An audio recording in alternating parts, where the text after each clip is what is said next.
তো বন্ধুরা, আপনারা কেমন আছেন? আপনাদের কাছে নিয়ে আসছি চিকেন কষা খুব অল্প মশলায়। চিকেনটা ভালো করে ধুয়ে নেবেন।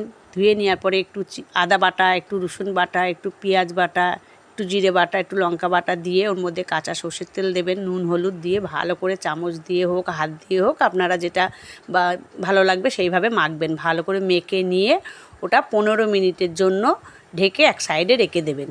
রেখে দেওয়ার পরে কড়াইতে তেল দিয়ে তার মধ্যে আলু দেবেন। আলুটা নেড়ে চেড়ে ভালো করে ভাজবেন। ভাজা হয়ে গেলে তুলে নেবেন। তার মধ্যেই ওই তেলের মধ্যেই আপনারা চিকেনটা তুলে দেবেন। তুলে দেওয়ার পরে ভালো করে কষবেন। কষার পরে দেখবেন জল বেরোচ্ছে, চিকেন থেকে একটু জল বেরোয়। সেই জলটা শুধুই নাড়বেন ভালো করে নেড়ে। যখন দেখবেন যে শুকিয়ে এসে তেল ছেড়ে দিয়েছে তখন ওর মধ্যে জল দিয়ে দেবেন। যতটুকু ঝোল আপনারা রাখতে চান সেইভাবে জলটা দেবেন। দেওয়ার পরে আলুগুলো ওর মধ্যে দিয়ে দেবেন, দিয়ে ঢেকে রাখবেন। ভালো করে ফুটে গেলে চিকেন দেখবেন হয়ে এসছে, তখন গরম মশলাটা দিয়ে দেবেন।